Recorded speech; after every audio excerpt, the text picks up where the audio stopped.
evento, por terem aceito a indicação do meu nome para essa mesa, que foi feita pelo meu colega e amigo Rago, que sempre acha que eu devo falar sobre esses assuntos, não sei bem porquê, mas se ele acha, eu acato a iniciativa dele. Eu passei esses dias todos pensando muito no que dizer aqui e fazendo algo que só a velhice nos permite, que é a revisão da própria vida, olhar para trás. Eu fui militante de esquerda durante muito tempo da minha vida, sou uma pessoa de esquerda, há muito tempo não me ocupo de estudar esses assuntos, mas essa questão que eu vou expor a vocês me persegue e me atormenta sempre. Eu acho que eu levarei ela até o fim da minha vida pensando que é o significado de tudo isso, do que significa a comuna, do que significa o nosso passado de esquerda. Eu me lembro que nós estamos agora comemorando os 140 anos da comuna. Quando se comemoraram 100 anos da comuna, eu era um militante comunista no Brasil daquela época, fazendo as coisas que todo mundo sabe. Era um militante do PCdoB, portanto eu era um stalinista da fase final do stalinismo, talvez a pré-final do stalinismo. E exatamente naquela época a comuna era uma referência fundamental para mim e para quem me cercava. A Internacional é a música que constituiu a minha vida, não só a música como a letra. Até hoje eu ouço a Internacional com uma enorme emoção e periodicamente eu ouço porque é algo que me reconstitui. E curiosamente naquela época ninguém cantava a letra da Internacional. A música era tocada, mas não a letra. E eu fui procurar a letra. E a letra não era cantada por ninguém, porque a letra era a negação do comunismo soviético. Completamente. Eu me lembro bem daquele verso: Messias, Deus, chefe supremo. E o socialismo é um socialismo que existe no mundo, é um socialismo de chefes supremos, que agora transmitem o poder de forma hereditária, para o seu irmão, para o seu filho, e etc. E tal. Esta negação profunda que havia nesta simbologia incomodava profundamente. E eu não tinha consciência, vim a ter depois, que naquele momento em que se fazia 100 anos da comuna e que a gente comemorava com esse sentimento, nós estávamos há 50 anos, por uma coisa completamente imbecil, mas estávamos há 50 anos do cinquentenário da comuna, porque estava fazendo 100 anos. E o cinquentenário da comuna ocorreu exatamente no momento em que se consolidava na União Soviética o poder mais opressivo e mais brutal que os trabalhadores enfrentaram em sua história, que foi o socialismo soviético. Naquele momento, em 1921, os 50 anos da comuna viraram uma caricatura do movimento comunista. Ela era cantada, ela era hino de todo o movimento comunista. E naquela altura, Trotsky já tinha esmagado Kronstadt, já tinha fuzilado os trabalhadores em Kronstadt. Lenin já tinha colocado os anarquistas na cadeia, já tinha colocado na ilegalidade o movimento anarquista na Rússia.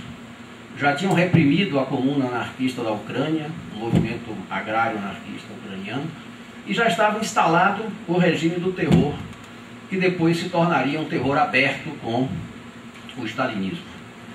Este é o drama, é este o problema que perdura até hoje para a esquerda, para nós, e que eu quero discutir aqui com vocês, e que justifica o nome que Rago colocou na minha fala: a comuna e a transição soviética. Transição soviética, para mim, nesta discussão, significa exatamente o contrário do que muitos, ou a maioria dos intelectuais de esquerda, consideram como sendo a transição soviética. Para mim, ela é a transição entre a comuna, o autogoverno dos trabalhadores, que se instituiu na Rússia em 17 e que foi o cerne da Revolução Russa na sua face trabalhadora, popular, camponesa, que deu nos soviets, ou soviets, para quem gosta de tentar falar russo. Geralmente a gente não consegue, mas tem que faz, mas fica mais elegante, dá mais charme, né? A formação dos sovietes era visto por nós, e foi visto na época, como o renascimento do espírito da comuna. Era o autogoverno, a autogestão, os trabalhadores que tomavam o mundo em suas mãos.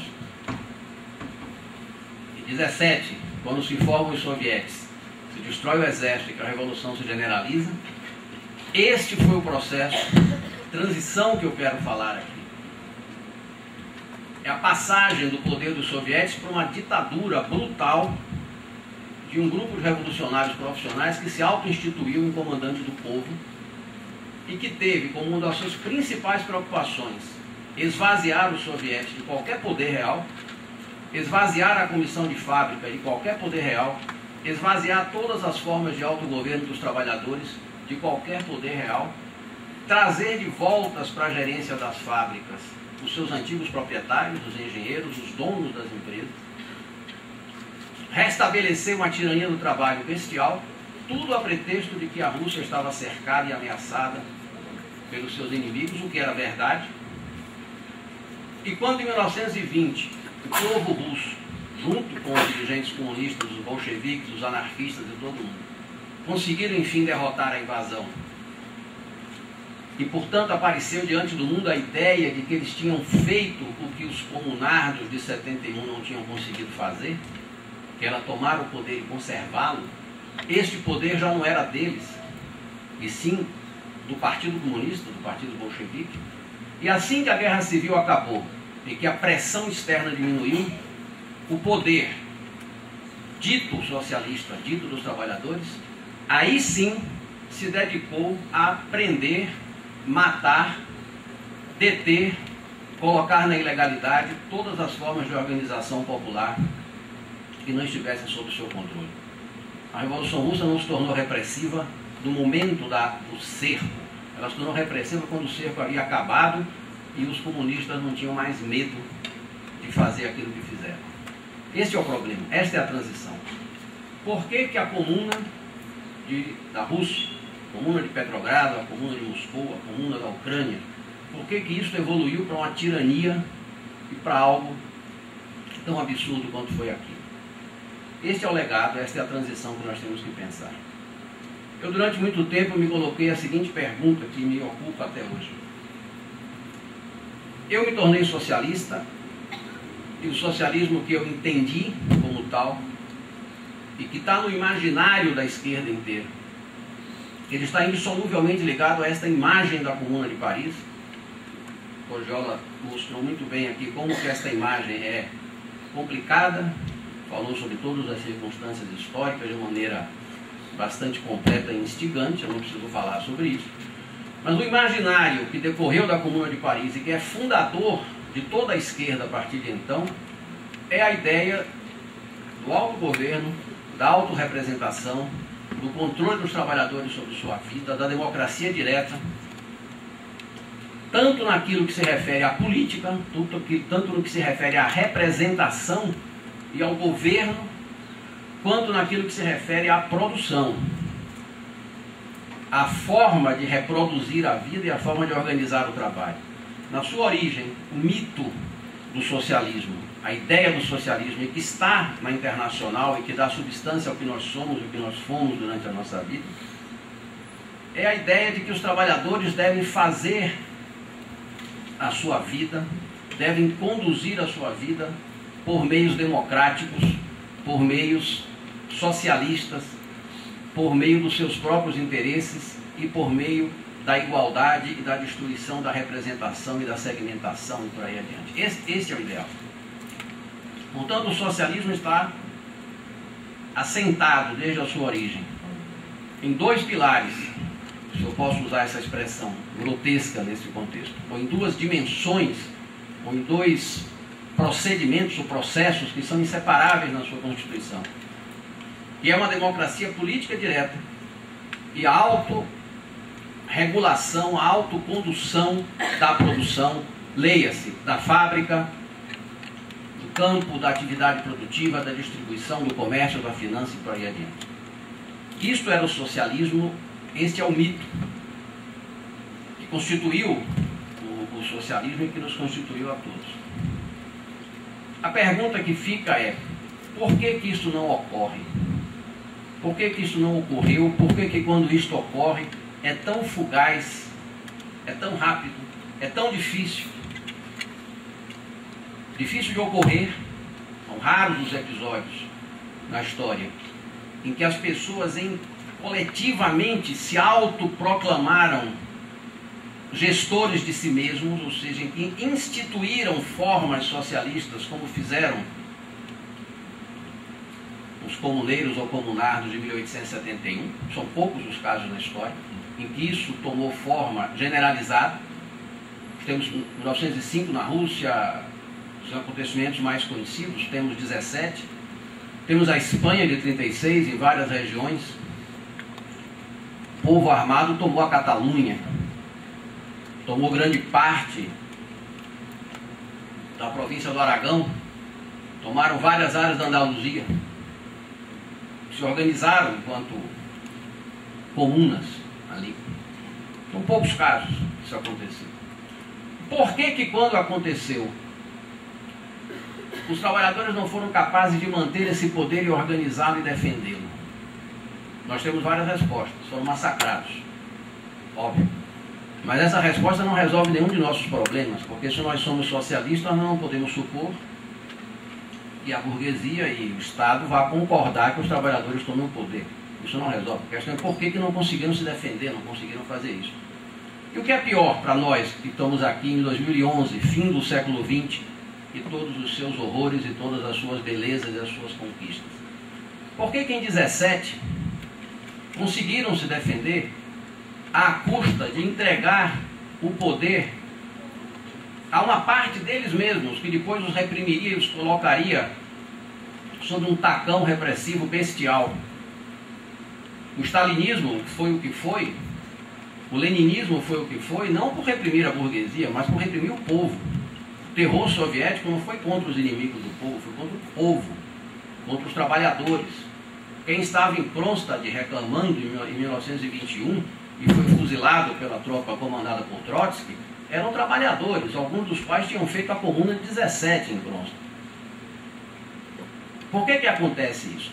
E por que em 36, quando eles tomaram Barcelona e tomaram a Catalunha, entregaram o poder político à burguesia a pretexto de combater o fascismo? Chamaram os anarquistas da Catalunha, num episódio histórico, senhores da cidade, senhores da Catalunha inteira, chamaram o presidente do governo catalão, que era um democrata radical de centro-esquerda, que não se queira dar, o Luís Companys, foi chamado no palácio para organizar um novo governo. Eles foram buscar o cara de volta, porque o cara disse a eles: a Catalunha é de vocês, governem.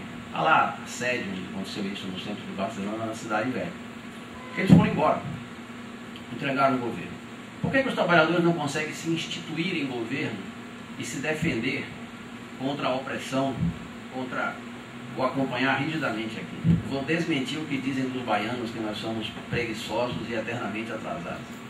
É uma obsessão que eu tenho como baiano, seguir o horário só para encher o saco dos outros, mas por nenhuma outra razão válida, né? Para poder reclamar, né? Isso ajuda bastante. Então, essa pergunta me acompanha, eu não sei responder. Não sei responder.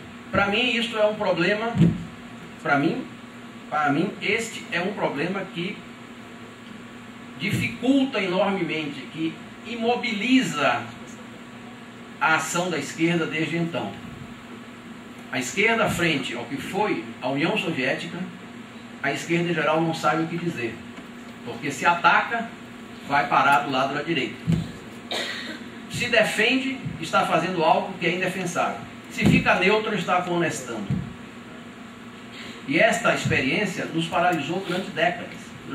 E o legado da União Soviética é pavoroso. Pavoroso. O que sobrou do socialismo soviético é pavoroso, é assustador. O que existe no leste europeu hoje não é nada que se queira ter. Isso nos persegue, isso nos paralisa. Nós não conseguimos instituir a democracia nem entre nós. A imagem que a esquerda passa para a sociedade é de uma guerra fratricida interminável dentro dela mesma. A esquerda não consegue criar ambientes e espaços que prefigurem o socialismo. Ou alguém acha que o movimento sindical, tal qual ele existe hoje, é uma prefiguração da sociedade em que nós desejamos viver. Eu fui assessor sindical durante vários anos da CUT. Eu tenho certeza que eu prefiro o mundo organizado pelo Estado burguês do que por uma central trabalhadora. Eu tenho certeza disso. Para mim, pessoalmente, os meus direitos de trabalho, para a minha liberdade individual, para as condições de sociabilidade, para todos os itens, eu prefiro o Estado capitalista do que ser funcionário de um sindicato. Afinal de contas, não são poucos os sindicatos da CUT que não recolhiam o FGTS de seus funcionários, as contribuições previdenciárias, que é uma coisa bastante básica e etc. E tal. Então nós sabemos, não são poucos os funcionários que terceirizaram a limpeza e etc. E tal. E não são poucos os sindicalistas que, ao assumirem as prefeituras, disseram textualmente que não é possível governar com funcionários que tenham estabilidade e, portanto, terceirizaram as prefeituras. Eu conheço bastante, a gente ser velho é bom porque a gente tem muita experiência nessas coisas. Então, esse é o problema. E a minha contribuição que eu quero dar a vocês é o seguinte, depois de falar essas coisas todas, dizer assim, me parece que nós temos aqui um problema que a história nos legou. Se o socialismo é necessariamente a união indissolúvel dessas duas dimensões, poder político e o autocontrole do trabalho, a gestão do trabalho, se ele é isto, por que nós não conseguimos realizar essas duas coisas na história? Então, posso fazer aqui uma pequena síntese, que é uma coisa que eu uso para eu pensar, que me ajuda. Houve 3 respostas a isso na história do movimento socialista. 3 respostas básicas. A primeira delas é a resposta que surgiu dentro do Partido Social Democrata Alemão, pouco depois da morte de Marx, ainda Engels vivo, que é aquilo que veio a ser chamado posteriormente de social-democracia, e que já não é aquilo que Marx entendia como social-democracia, mas é o que hoje existe no mundo como social-democracia. Não tem nada a ver com os tucanos, porque o Brasil é um país tão maluco que o Partido Social Democrata é formado por banqueiros e o candidato à Prefeitura de São Paulo do Partido Socialista era o cara da Fiesp e o cara que defende o Código Florestal é do PCdoB, né? Então, afinal de contas, isso é um país carnavalesco mesmo, por bem e por mal, né? Não sei a essa altura da minha vida se isso é muito mal ou muito bom, mas é uma zorra, né? Então, este é o Brasil, né? As coisas não estão bem nos seus lugares, né? Exatamente assim, mas tudo bem, vamos lá que seja, né? Mas a velha social-democracia, ela fez uma opção bastante clara, provavelmente muito impulsionada pela tragédia que foi a repressão à Comuna de Paris, pela desgraça que foi, o horror, né? A brutalidade, que Guardiola falou aqui, que eu não preciso repetir, ou seja, a percepção da violência e da barbárie, que era a ideia de que se poderia conquistar o poder político sem conquistar o poder econômico. E que se poderia, por dentro do Estado burguês, progressivamente, por meio de eleições, por meio de constituição de maiorias parlamentares, alcançar o poder político e, em seguida, pensar na reorganização da produção, na reorganização da vida econômica. O desfecho histórico disso, todos nós sabemos, são partidos e governos que conseguiram, efetivamente, por circunstâncias históricas as mais diversas, conseguiram ampliar enormemente a democracia política, conseguiram conquistar direitos sociais enormes, junto com o movimento sindical, junto com as forças de esquerda de sua época, as circunstâncias históricas. Então, um debate enorme que se pode fazer sobre isso, e que levaram, não é, progressivamente, a cada vez mais se esquecer da democracia econômica e cada vez mais restringir aquilo que conseguem defender da democracia política. Isso nós conhecemos e sabemos. A segunda resposta que nós tivemos na história foi a resposta anarquista, que deixou claro que não era possível governar o Estado burguês de forma diferente e que, portanto, não cabe à classe trabalhadora disputar a vida política nos termos propostos pelo Estado burguês, que, portanto, a política dos trabalhadores deve ser a recusa ao Estado burguês, a constituição do poder político fora do Estado burguês como poder indissoluvelmente separado do poder econômico, por um conflito contra o social-democrata e etc. e tal. E o anarquismo progressivamente perdeu força no mundo e ele praticamente desapareceu enquanto movimento de massas. Não existe mais anarquismo no mundo enquanto movimento de massas. Existe anarquismo enquanto movimento de pequenos grupos de pessoas individuais, como ideário, como valores, etc. E a terceira resposta é a resposta leninista, é a resposta bolchevique. Se os trabalhadores não estão dispostos a fazer a revolução, nós os empurraremos para a revolução e vamos inocular neles o vírus revolucionário e vamos obrigá-los a fazer a revolução. E se eles recusarem, nós descemos o cacete em cima deles e eles farão a revolução à força. Isso aqui é uma síntese bastante grotesca e bastante pertinente do que é o leninismo. Se os trabalhadores não estão prontos para a revolução, e a revolução ocorre, vamos obrigá-los a fazer a revolução. E se eles não aceitarem, temos para isso a checar posteriormente NKVD, GPU e aquilo tudo que nós conhecemos.